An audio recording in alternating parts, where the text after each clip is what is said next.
Oh, cool, man. I dig these retro games. Oh, Dante's Inferno, God of War. What am I watching? This is awesome. Check this out, guys. Let me know in the comments which was your favorite. I'm still waiting for the BioShock movie. Hey, welcome, guys. What we're going to be doing today is we're going to be talking about some of my favorite games and why I enjoy PlayStation so much. Straight off the bat, this is why they always give you a bit of a warning. A lot of the games I do like. Kratos. Like this, for example, is Greek mythology. Even from the underworld. Is this the best you can do, Father? You send a broken mortal to defeat me? Through different levels that give you different powers. Like you meet Zeus and he gives you the lightning bolts, and so you learn about the different characters, Medusa. After and they make use of a narration to tell you the story.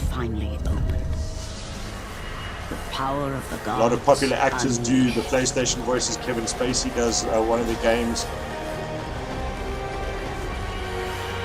You are still just a mortal. And it's great because it gives you all these different levels where you see all the different types of power that he can have, and you can understand the whole Greek mythology between what the powers would be from Zeus and what Hades would have.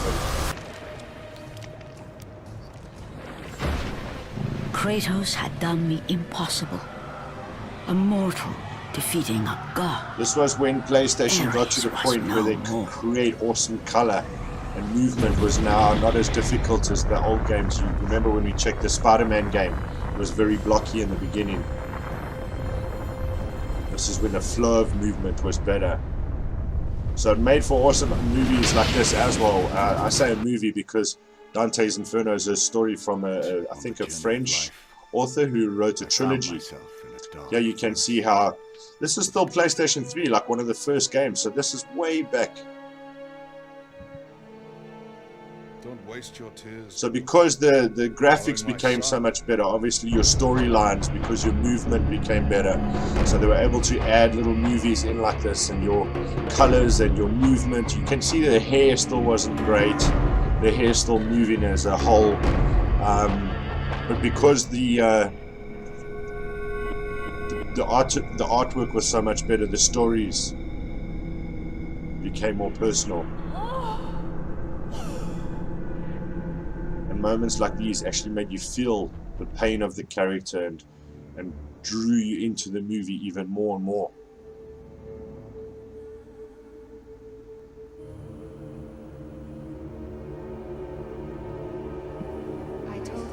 So not only did it create the opportunity for great computer design, but also for the ability for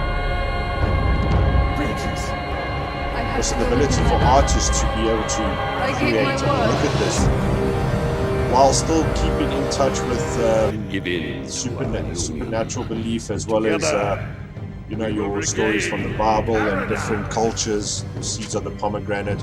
So while still trying to maintain respect to different cultures, I'm sure there's always issues, but very personal, while still giving you the ability. In this game you have this axe which allows you, which you actually take from the god of death. If you have that, you can control the beast. Not a single soul may leave this place. And of course the movie ending, it is forbidden with a very personal battle by him. I am so sick. Awesome art, awesome imagery, amazing battles between good and evil. That's what draws you into a PlayStation game.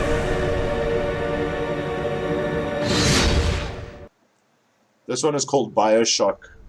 The beginning of this game just blew my mind. It's very simple. Basically, you start in an airplane. They told me, son, you're special. You were born to do great things. You know what? So you pretty much end up in a plane crash. It's very clever the way they use psychology and sound effects. Finally, you get out of the water. You're not drowning anymore, but there's a panic because there's fire all around. This is using the remote to look from left to right. And it really is. You wake up and you're like, where am I? Where am I? And you're like, oh, I can't go there because that's on fire. So this is the only place I can go, the gap by the aeroplane. So I've got to swim to the aeroplane. And you're like, wait a minute, there's a tower here. So there's a small island, and on that tower, in that tower, is an elevator which takes you down. So as you can see, you're going down and down. And once again, look how simple the artwork is. Yet the sound effects and the lack of light create this eerie environment. While you're going down, this TV comes on and explains to you that you're now going into an environment where you're no longer governed by law because you're away from man. Rapture can become your city as well. So very eerie. You can see the guy welding or something up there, so you can see there's some kind of maintenance. But it's so simple, yet it's so dark. This here has a very good idea to show you depth and to show you that you have the intelligence of autopilots. So you're not docking this place. Now watch this. I'm not going to say anything else. Just one more minute. The spear's coming up now. Johnny, security's banging off all over. Get a move on.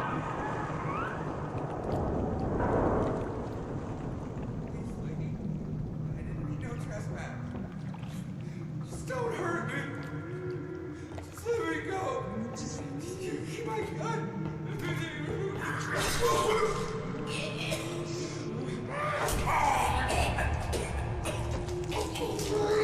They've been doing medical experiments and cloning here.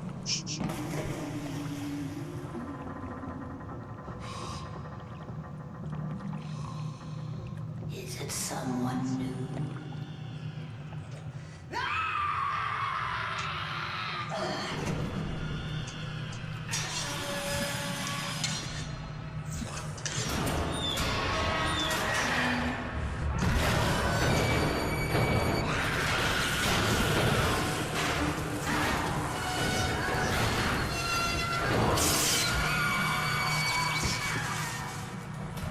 That's so crazy, dude. You see how they did that? And that's what I loved about it. They capture you. What? Pick up the shortway Arabia. Okay, so now there's this guy, a very British accent, who gets you to walk through the place and he tells you how to get out. Because obviously if you stay in this thing, you're going to die. But I absolutely love that, the way that they can capture you with such simple artwork. So, with regards to the reflection, what happened then is because reflection was so good and we were able to create light, car games became very popular.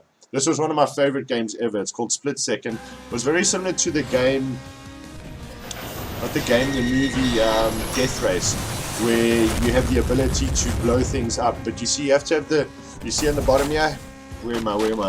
You see on the bottom here, you have to have that blue or that red stripe. So if you're on blue, it means when there's a blue star on top of the guys, you can make a blue explosion go, but when it's red, then you can make a red explosion. So you see how you can throw like the helicopter at them. The nice thing is you can also, you see how I made the plane drop, so you can ramp through it. That gives you a shortcut, so then you can cut in front of the other guys. That big red triangle there is actually what I was talking about. So when you get a red triangle, you get a massive landmark that you can blow up. This is one of my favorite scenes because you can be like 8th or 10th, and you go, you drop that tower on everybody, and it cuts in front of everybody. Lots of awesome things that you can do. Make ships explode, make towers crash, bridges. Once you have that big red triangle, you can do it. But the nice thing is every time you go around, you might not have that triangle. I mean, you might not have the red. Those helicopters are pretty much everywhere, which are pretty cool because you can always drop a bomb on somebody if they're in front of you, like if you're third. This is my favorite scene. This airplane scene where you have to duck this stuff. So as you can see, very simple and easy to create reflections on the cars. So car games became very easy to make because they look so realistic, because obviously the movement is less on the vehicle. So yeah, man, I hope you enjoyed all these video clips. I know there are a lot more that we can do, and we're going to do a lot more. I've actually got the evolution of Prince of Persia, which I'd love to do, because I actually remember doing the Prince of Persia on the monochrome screen. They didn't go as far back, but it's going to be cool. For those who remember it, it's a very nostalgic journey. We'll see you on some nostalgia later on. Cheers, guys. Keep it safe. Keep it real. Okay, I know I got it. What I was saying was, when I said the triangle, I meant the arrow. You see there? You see there? That's what I meant, the arrow, when I said triangle. I know it's in a sexagon, not a hexagon. A hexagon has got 8 sides. A sexagon has got 6 sides. 1, 2, 3, 4, 5, 6. So when I meant arrow, when I said the red arrow, what I meant with the red triangle, I meant the arrow in the red hexagon. So hit me up with 1,000 comments over that if you want to. But I'm sure we could discuss better things than that. Cool, guys. Keep it safe. Keep it real. Yeah, man, you know, talking about keeping it real, I know that I mentioned at the beginning of this video the Bioshock game was something I wanted to see. But it's God of War, man, and every gamer always talks about the fact that they were making God of War. And I think Stone Cold Steve Austin was the first one they wanted. But they don't want this God of War now. They want the old God of War, you know, the younger one. The Kratos that we knew before he became a father. That's the one we want to see. Oh, and of course, don't forget to watch Chasing the Sun. Okay, bye-bye now. Bye-bye. That was weird. I wasn't finished talking yet, and I seem to have interrupted myself from a pre-recording recording. Wow, that's bizarre. Talk about multiple dimensional universes. Anyway, guys, don't forget about the Candlelight production. Yeah, baby, you need that. Okay, bye-bye now. Bye-bye.